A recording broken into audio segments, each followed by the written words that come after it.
Voilà, cette vidéo pour déterminer le champ d'observation à travers un miroir.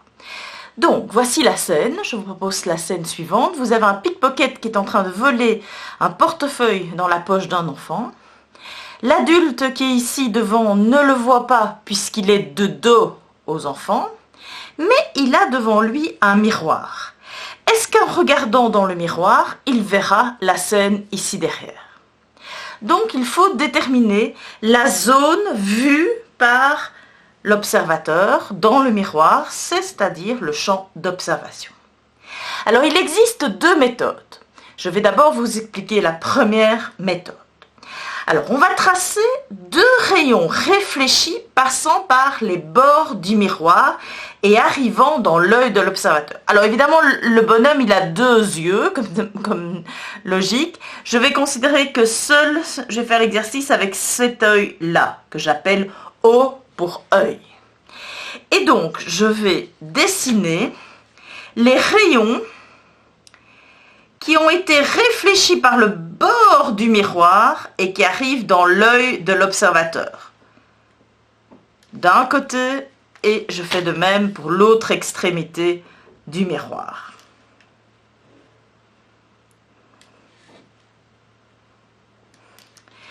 Une fois que j'ai dessiné ces deux rayons réfléchis par le miroir et qui arrivent dans l'œil de l'observateur, je trouve leur rayon incident correspondant. Pour ça, je dessine pour chaque rayon la normale, passant par le point d'incidence, et je trouve, en prenant mon rapporteur, je calcule l'angle entre la normale et l'angle d'incidence. Donc, voici. Hop, je place correctement mon 0. Et je vois que l'angle est de 45 degrés. Donc, l'angle qui vient frapper le miroir et qui repart comme ceci vers l'œil, faisait aussi un angle de 45 degrés avec la normale, par rapport à la normale. Voilà. Ceci, c'est l'angle d'incidence. Alors, je fais pareil. Ici, je trace la normale. Vous voyez, c'est tout petit comme angle.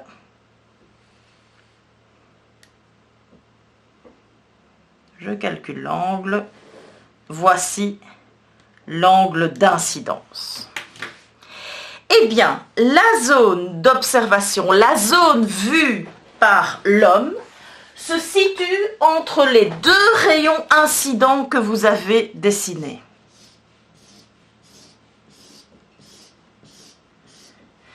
Donc, j'ai assuré la zone vue par l'observateur dans le miroir. Elle se situe, cette zone, ce champ d'observation, c'est bien entre les deux rayons incidents.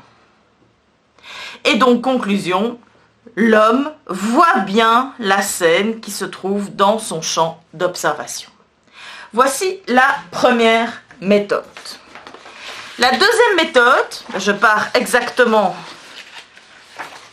de la même situation. Je prends toujours l'œil ici pour faire l'exercice. Et cette fois-ci, je vais trouver l'image de l'œil dans le miroir. Donc, l'image, je prends la droite qui est perpendiculaire au miroir. Et vous savez que l'image est située à égale distance. Donc, à 5 cm ici. Ce point-ci, voilà, vous ne le voyez pas. Ce point-ci est à égale distance du miroir. C'est l'image de l'œil, je l'appelle O'. À partir de l'image de l'œil, je trace une droite qui va de cette image à l'extrémité du miroir. Et ceci, c'est l'angle d'incidence que j'avais dessiné tout à l'heure. Pareil ici.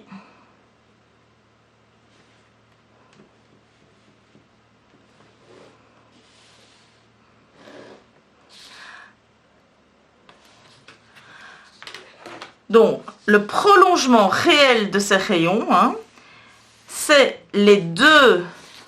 Remarquez, c'est la même chose, celui-là et celui-là. C'était mes deux rayons incidents. Et donc, c'est la zone entre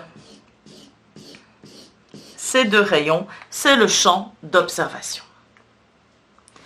Donc, je répète la première méthode. On trace deux rayons réfléchis passant par le bord du miroir et arrivant à l'œil. 1, 2.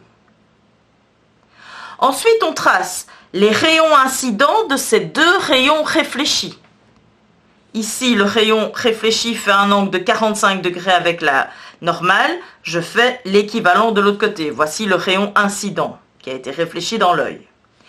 Et ici, pareil, je prends l'angle ici et l'angle ici, ils sont identiques. Le rayon qui arrive ici est réfléchi dans l'œil de l'observateur. La zone d'observation se situe entre les deux rayons incidents. Voici la première méthode.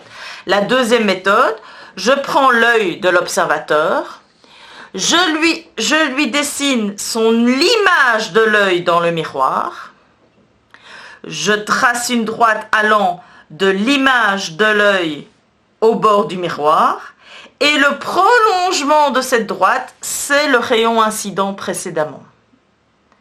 Dessiné, je pars de l'image de l'œil qui est située à égale distance du miroir, je relie l'image de l'œil à l'extrémité du miroir et le prolongement de cette droite, c'est le rayon incident de tout à l'heure.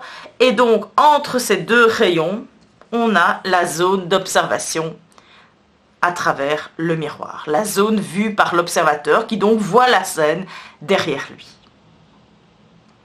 Voilà, à vous de faire les exercices.